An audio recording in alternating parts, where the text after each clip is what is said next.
Everybody's talking about the new song, So Be It, by Clipse. And I'm going to as well. But most people have been really focusing on it as a diss track, as a huge diss track on Travis Scott. But is it really? I mean, you have the Pusha T part, you have the No Malice bit, then there's a beat change, then we have the little tiny verse that's an attack on Travis Scott, and I don't know. I want to see the song in its totality. Now, the diss part makes sense. I think Pusha T is leading this kind of brilliant master strategy in marketing where he is giving everybody a spoonful of sugar to help the medicine go down. The sugar is all the hot goss on who's beefing with who's cheesing on who's Crody fam, right? Like that's the sugar. And then there's the medicine. What's the medicine? It's hip hop. It's rap music. More importantly, it's hip hop and rap music where one of the central themes is the importance of standing on business, of being an honorable person, of being a man of loyalty, of being an adult. I don't know. Of being somebody who's not here for the party, but who's here for the culture. That appears to be the medicine that is being delivered with this album so far. And is just this continuing assault of great rap from these three men, Pharrell and the Thornton brothers. So I pre-ordered the album finally. I liked Ace Trumpets, but I wasn't quite sure if it was going to be worth the vinyl. I bought the Carter 6 sight unseen. That didn't work out so great. So I wanted to really figure out, listen, I defend the Carter 6 more than anybody, but I still know it's not worth owning on vinyl. But I heard this song and I was in. So I want to talk about the song. I want to talk about what does it tell us about what the album is going to be? What does it mean that we constantly hear this is culturally inappropriate? What does that little sound clip mean? Well, I think what it is it's talking about the division between high and low culture. So high culture, like high fashion, high art, is considered to be elevated and excellent. And in general, people who are not born into high culture are seen as being gauche, are seen as being unwelcomed, are gatekept from participating in high culture, which is another way of saying that maybe part of what they're saying is it culturally inappropriate for some kids from Virginia Beach, for some black kids from Virginia Beach who make rap music about selling cocaine, should they be at Louis Vuitton? Should they be making this kind of artisanal music? Do they belong there? Now listen, of course they do. Of course they do. Ever since Kanye and Virgil broke that particular ceiling, Kanye had to lose his mind and call himself a god and ask for this damn croissant, right? But that's what that was all about. Kanye was helping to erase these divisions, at least in fashion, between high art and low art, to the point now where West Side Gun is at Paris Fashion Week and we don't even bat an eye anymore.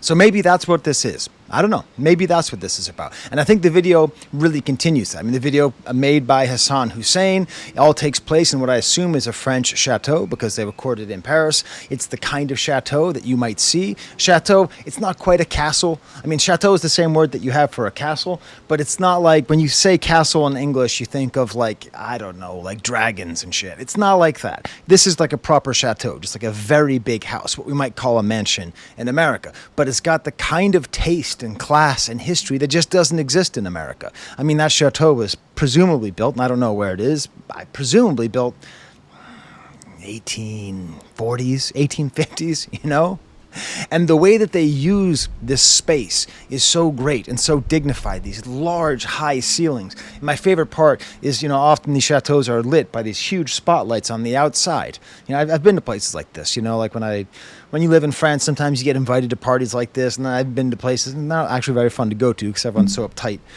but I've been to places like that, and they have those huge spotlights. So they have this beautiful bit where one of the brothers is just standing there watching, and then the other brother is rapping in front of the light to make a shadow. It's beautiful. It's just a beautiful imagery, and it ties into this idea of look at where they've come from. They've come from the streets selling that white, and they are now here in Paris, in the outskirts of Paris and in France, at the upper echelons of absolute top high fashion.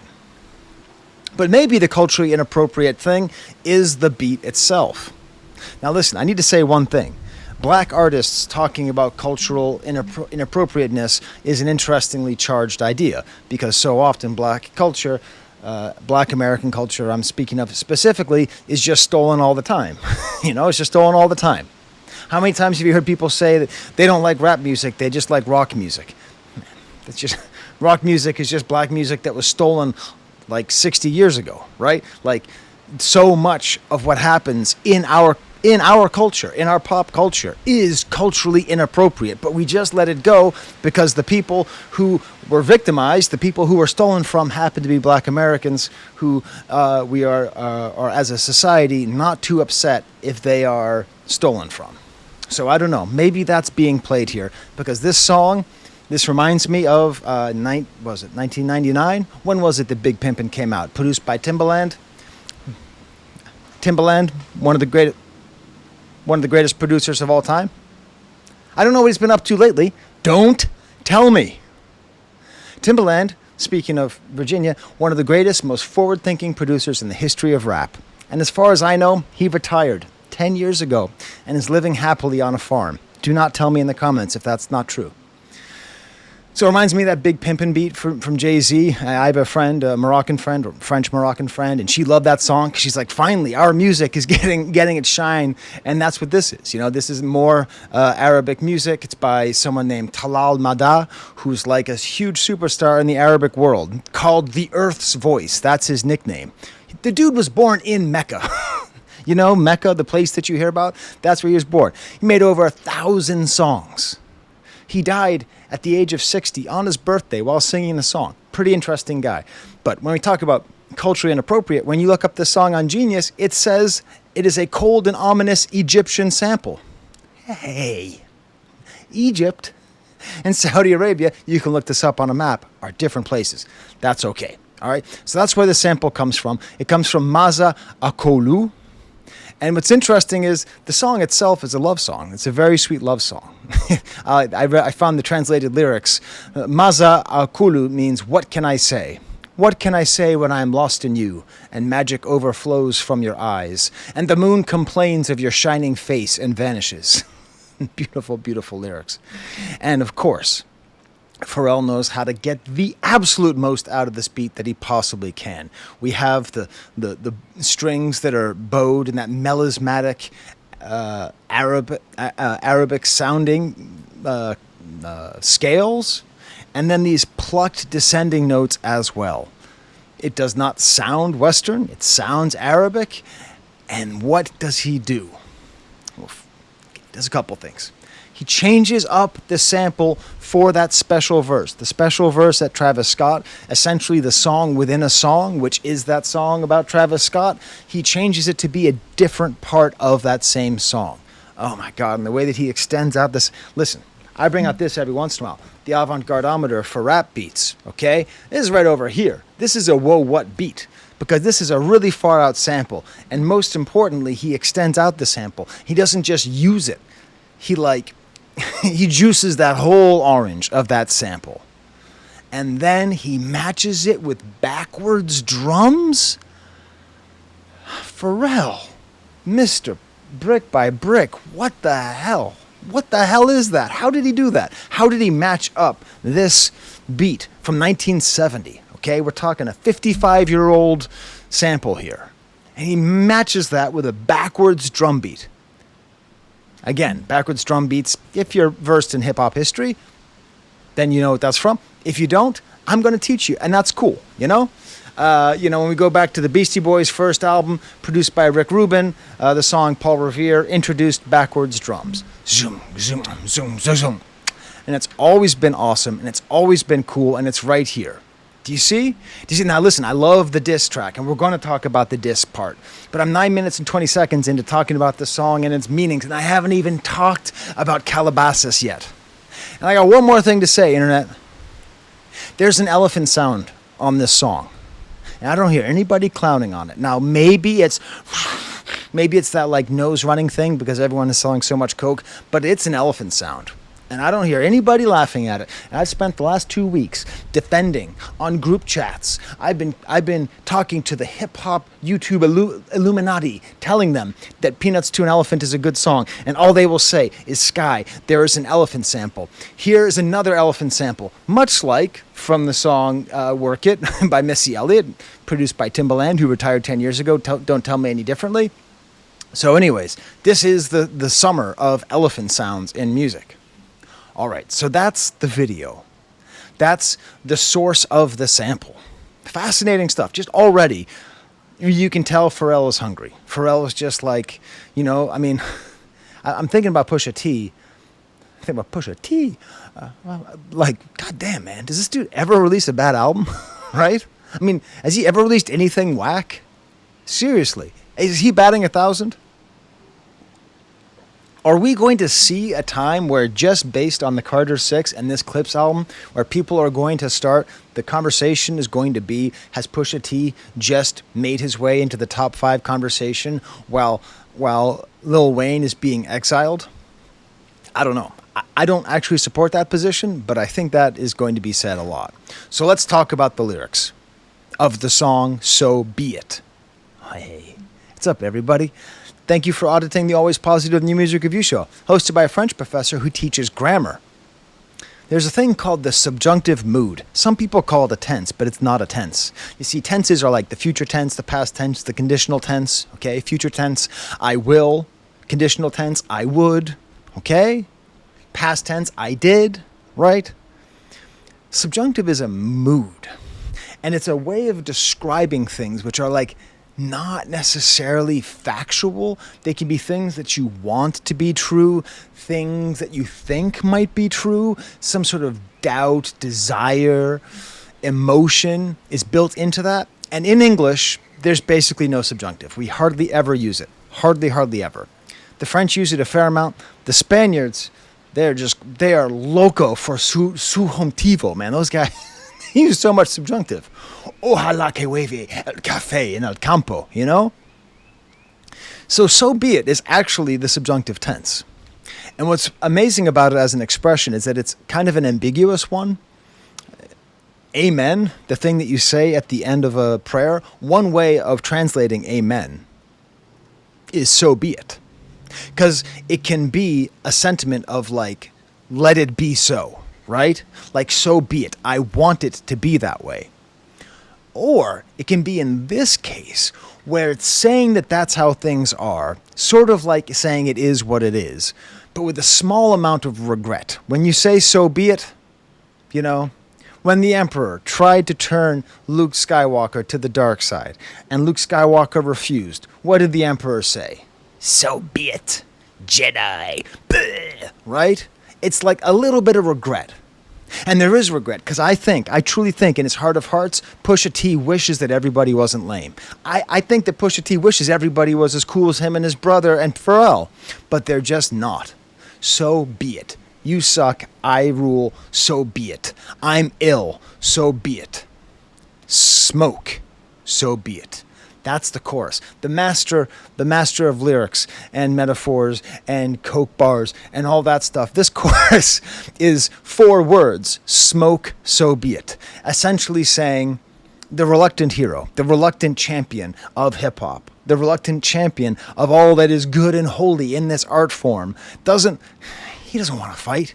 He's like that character in like a 70s action movie who's just walking through town and he doesn't want any trouble. But then the guys at the end of the bar start sexually harassing the cute waitress, and he's just got to bring out his kung fu, so be it. Smoke, so be it. So be it. Smoke. I got to destroy the whole rap world. I got to destroy one of the biggest rappers in the world. So be it. Awesome. And what I love is that forever, I mean, before I started this channel, part of the reason I started this channel, I posted this on Instagram recently. I would post my music thoughts to Facebook, and I talked about how much I loved Daytona, and none of my friends responded, so I eventually started this channel. But like I said, it's a bummer that he doesn't rap about more stuff. So we know he knows how to rap about selling coke. Fine. We know he knows how to rap about luxury goods. cool.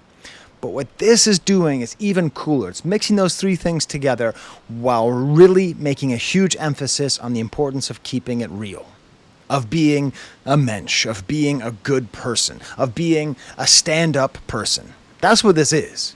It's about being a stand-up person. The smoke is with people who are not stand-up. And I am all for it, because that's a development that I want. I like this idea of Pusha T as being this kind of person who's continuing, sort of inheriting the beef from Kendrick, right? I guess they're inheriting the beef from each other. They're like these two people who are like working together. I know they have a song together. I haven't heard it yet. But like who are working together to make sure that that goddamn party dies. No more parties in L.A., right? That's what Kendrick and Kanye said on Life of Pablo. Please, no more parties in L.A. Now we're watching the party die. And Pusha T is going to be the next person to try to take it down. Now, these verses are filled with creativity, innovation. They are lyrics which make you pop. I watched Screwface Jean's reaction, because I always do, because he always does good reactions, and then also he always goes deeper than you think he would. You know, most reactions are just like, oh, but he's like, oh, and then he drops science on you, like Walter White, you know? So anyways, he says that, like, you know, every bar is a quotable. To me, every bar is like, he can't be the first person to say that. He can't be the first person to say that. But he is. Starts off with like this little pre-verse. When I was born, grandma could see it. What kind of... When I was born, grandma could see it. Does that not paint a picture of a little baby Pusha T, right? Sitting in there, selling Similac to all the other babies in the NICU, right? What the hell just happened there? Man. I make one really great joke, like Pusha T selling Similac in the NICU, and my computer just freezes. I don't know, it was too hot out there. So I recorded the rest of this video, and then I look at my screen, and it says it wasn't encoding. So let's go back. Right after I was born, my grandma could see it. You could just get that sense of destiny that he has here. Effing with P, you get something immediate. Your soul don't like your body. We helped you free it. Ladies and gentlemen, one of the hardest lines in world history. Why? Because the debate, the difference between the soul and the body is one of the central questions in all religious and spiritual thought. That we're all imprisoned by our body, and we have our soul and our spirit that is trying to escape, and that's what happens when we die. This earth is not my home. That's not like a Lil Uzi Vert song. That's like an old spiritual, right? Like this body is this crass,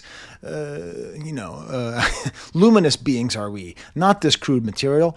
Yet another Star Wars reference. What do you want? I'm rewatching Star Wars these days with my wife, you know? So like, amazing. Your soul doesn't like your body. We helped you to free it. Taking the spiritual sense and turning it into an absolutely badass murder line. In the original version, I went on some kind of thing about Michelangelo, how he did these sculptures of slaves who were entombed in marble, and it was symbolic of the human experience of trying to break out of the material into the spiritual world, and they were made towards the end of his life, and they seem like they're unfinished, but maybe they are finished. But don't worry, on this version, I won't even mention Michelangelo. If I'm not in the telly selling the Yeti, beautiful wordplay, telly selling, right? Just playing that internal rhyme of tell and sell. Just Pusha T, he's just one of those guys. God, man, he's so good. Then I'm twirling your bitch like she in spaghetti. So this is a new entry into the best spaghetti lines in rap history. Number one is always going to be Arms is Heavy, Mom's Spaghetti. You just can't beat that from Eminem. I think number two is this one, Twirling Your Bitch Like She in Spaghetti by Pusha T. Number three, I would say, is a Lucid. Feel like Southern Cali with my belly full, spaghetti legs, eat ya vegetables. That's very good.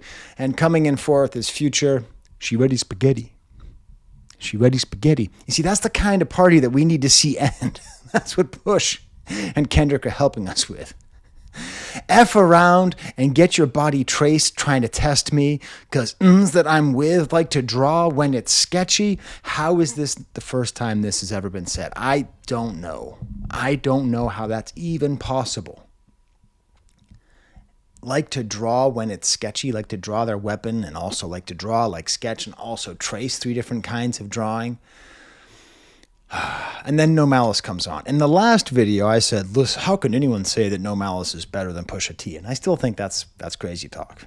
And I've listened to a lot of Clipse, not enough. I really only know their first album super well, so there's a couple albums that I need to catch up on.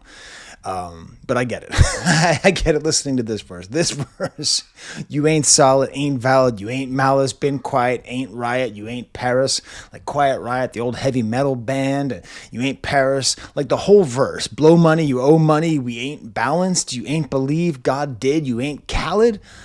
Every single line is just perfect. It's just perfectly delivered, and it's like so Pusha T-like in its skill level, but not in the flow. They're brothers, man. If you ever hear my brother talk, okay, you ever go to the Bank of America branch where he works, you'll hear him talking. Like, holy shit, you sound just like Professor Skye. Like, we all talk the same, you know. All black, back to back, this ain't traffic. Can't wrap your head around that. You ain't Arab. Tying into the fact that obviously the Saudi Arabian music is in here. Also, the tying it all in together. Y'all tweet, bird talk. We all parrots. Parrots like a bird, like selling cocaine, but also perico. Parrot is a Spanish slang, a Central American slang for cocaine.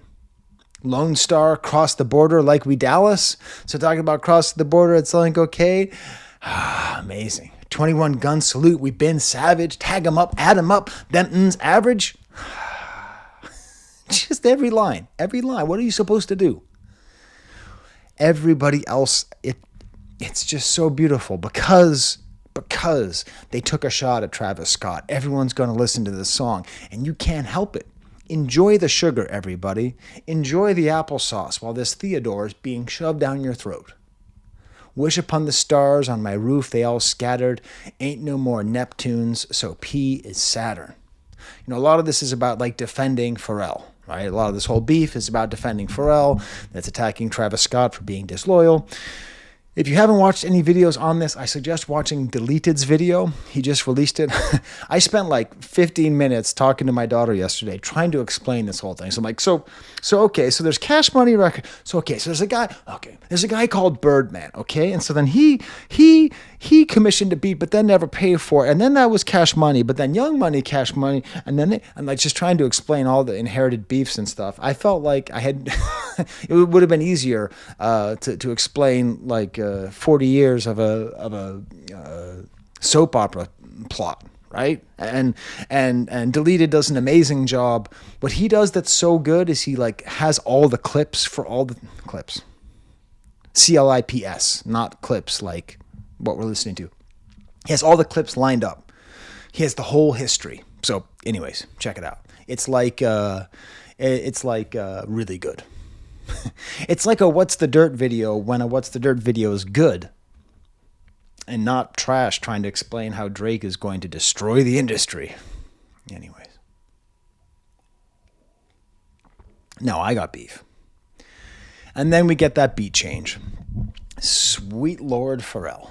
He's just here to remind you, And I love it because, he's never come out and said anything. And he doesn't need to because he's got Pusha T and No Malice on his side. He's got Pusha T talking about how you insult P. We're going to separate your mind from your body, right? We're going to separate your spirit from your body. Now you have No Malice out here. It is interesting, too. Neptune and Saturn. Because on the one hand, those are different planets, right? So saying that now that the Neptunes are broken up because Chad and Pharrell are in lawsuits, it's very sad. Now, instead of being the Neptunes, he's just Saturn. So I've been thinking about why Saturn. Because really what it should be is it should just be the next planet, right? My very eager mother just sent us 9 pizzas.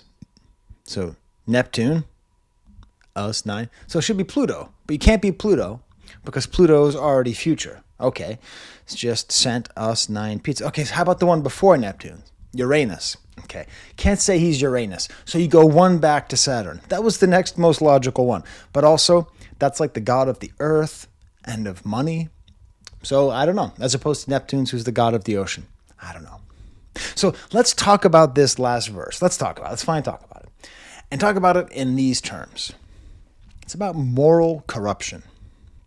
That's what this is. This is a song about moral rectitude, about doing what is right, about not being haram, okay? That's what this is. This is about being kosher. This is about being halal. This is about being sanctified. This is about being a stand-up person. Calabasas is a symbol of the decadence. Calabasas is where Kanye and Drake and Travis Scott all have super mansions. This is where they all just go and they just live. No more parties in LA. Don't take me out to Calabasas. No more Jenners. No more Kardashians. No more of this stuff. And so I'm not going to describe the whole beef to you because you've already watched all those videos. But let's just go back to the way that Pusha T describes it in his interview. Travis doesn't have any picks, no loyalty to nobody. He'll jump around whatever he feels is hot. To me, he's a whore. He's a whore. I've already dealt with the lack of loyalty to Kanye, the guy he looks up to. I've been dealing with this corny shit that goes along with them, that lack of loyalty. He really has that. He's proven. I just named the people. I'm not one of them. I'm not with it. It's the moral certainty of Pusha T that is what gives it its strength. It's sort of like Christian rap in a way, right? It's like rapping about the one true God, except the true God is not like God. It's just like that sense of honesty and loyalty and what it is to be a man or to be an adult. So be it. Smoke, right? If that's what has to happen, that's what has to happen. So I now have to go through the terrible ordeal of editing this video together because I don't have enough space on my computer. So I don't know. But these are my Patreons. I was able to afford buying this album because they give me money. So thank you so much. Thank you so much to all these folks. I'm going to try to do this in a way that does not reveal the terrible pit stains I've got going here because it was hot as testicles out there. More of my Patreons here. I got a lot of them. You can join over there. You know, that's a cool thing to do. I've been putting up some exclusive videos. A lot of exclusive videos, actually. And these are my super subscribers on Patreon, on YouTube. You can also do that as well. So thank you to everybody who's watching. Did you buy this? Or oh, hey, I'm going to be doing a giveaway. It's almost dry. Sealed vinyl giveaway. It's coming up when I do the Clipse review. So that'll be fun. All right, until next time, so be it. Lily Sobieski.